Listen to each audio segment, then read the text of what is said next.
Hello, my lovelies. I hope you are all doing so well today. I just wanted to get on here and do like a little video journal entry, even though I already wrote it down in my journal. But honestly, I had to share because I can't make this up. The more that comes to me, I'm just like, how do you make this stuff up? It's so beautifully orchestrated, and so much of it is just, it's not logical. So, anyway, um, I am talking about Ragnarok today. Ragnarok. Um, I'll be completely honest with you. I knew nothing of Ragnarok other than the references from the Thor movies. Um, and even then, if you asked me about it, I'd be like, oh yeah, I watched that movie. And there was like a battle and some destruction, and that's all I really remember.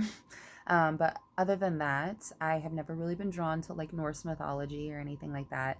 Um, so yeah, no prior knowledge, or I guess like pull to learn about it, I guess. Um, so I want to say, within the last like 3 months or so, I was cooking dinner one night and Ragnarok just popped up in my head so randomly too, because it's like, it's not like I watch these movies all the time. When I watched the movie, I watched it one time and then that was it. um, I was that person. I just wanted to get through all of the Marvel movies, and I couldn't watch one without watching the whole thing. Um, so yeah, it wasn't very prevalent in my mind, but it was so just like persistent. So I was like, okay, I'll write it down. So I just wrote it down, Ragnarok. Um, and then it was funny because I was going through some journal entries kind of intuitively yesterday, and there were certain things that were kind of popping out. And I was drawn to a reading, or like a channeled message. Not a reading, it was a channeled message, from a woman I don't know. She just popped up randomly on my YouTube. I've never seen her before. But a lot of what she was talking about was hitting on those particular things that were coming to my attention, and as I was rereading through these journal entries.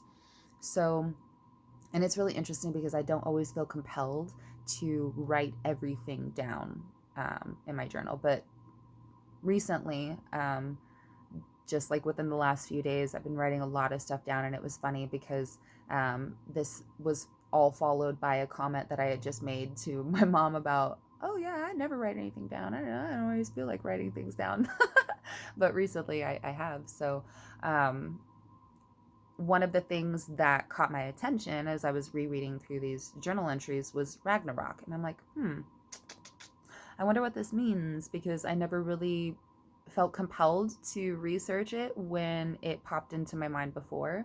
I kind of just intuitively wrote it down because I knew that it was going to come up and serve me later. It would be more appropriate for me to look into it later on. So, so it caught my attention yesterday, and I was like, interesting. I still didn't do anything with it. um, and then I just kind of went about my day, and other things kind of came up, and then I went to bed, and then I had some interesting dreams. I wrote them down in my journal this morning, and then um, as I was getting ready to like sit down for meditation, it popped in again. Ragnarok, Ragnarok, Ragnarok. I'm like, okay, I'm gonna look this stuff up because it's time. So I did write it down. This one particular, I looked through multiple uh, websites and like articles that were describing it. I was really just looking for something very basic. But this one that I found was pretty much, I think, nailed it. So essentially, what it says is that per Norse mythology, Ragnarok was like the predestined death of the Germanic gods. There was a 3-year winter, and I'm quoting this. There was a 3-year winter, which led to a final battle between the gods and the frost giants. So the kicker out of this article that got me, considering the time that we're in right now, Ragnarok marks the end of the old world and the beginning of the new current world. Like, seriously? I mean, that's exactly what we're going through right now. I mean, those of you that are on this spiritual journey and you're on this path of healing and transformation and growth, you're seeing that. I mean, to others it just seems like the world is in chaos, but if you put it into perspective, we're all purging. We've been carrying around so much energetic baggage just that's been cycling over and over and over again, and so it's like we're purging that, we're releasing that. I mean, if you'd caught one of my other videos, I talk about the literal physical purge that I went through. And I actually am going to be putting out another podcast with my mom because she went through something like exactly the same. It's almost like if I hadn't experienced it prior, I wouldn't have been able to like coach her through it. But she went through the same exact thing that I did. A little bit different, a little bit more intense, but everybody has their own level of baggage and their own level of purging. But it was basically the same exact thing that I experienced. She experienced it 5 months later, almost to the day. Um, for me, it happened on a Friday. Hers happened on a Friday. It's crazy. So, like I said, I'll be releasing that, and we'll be going more into that. But like I said, it's all a purge. So just like we're going through this physical purge, we're dealing with bodily changes and stuff like that. The planet is also going through the same. So where you see, destruction and death and all of these things, it's very necessary, as sad as it is. But death is not a thing. We don't die. It's just we come back over and over and over again. But I've received so many messages, and I know it to be true, that those that are leaving, if they choose not to come back into physical incarnation, they are assisting with this shift from the physical, or from the spirit realms.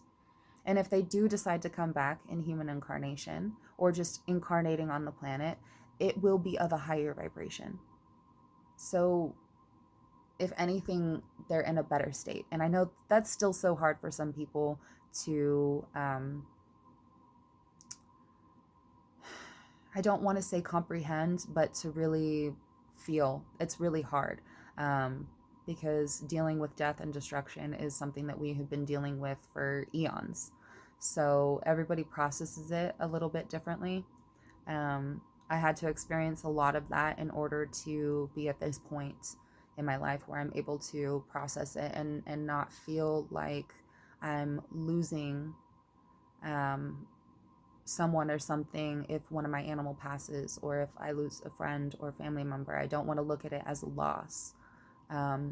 If anything, I feel that the people that have passed on in my life recently, I feel closer to them, almost because it's like their true soul, their true light, is not being distorted and covered up by all of this pain and suffering that they've been carrying around. You know what I mean? Just a different perspective. But yeah, so there is there's a lot of purging going on, because it is the end of this old world. The old systems are dying, old constructs are dying, they're collapsing it right before our eyes. People have been talking about this for decades. They, prophets, if you will, they've received these messages in dreams and channelings, in past life regressions, whatever you want to call it, tapping into their highest wisdom, connecting with the universe. They've been receiving these messages and been guided to share them for a reason, because it's coming, it's happening now.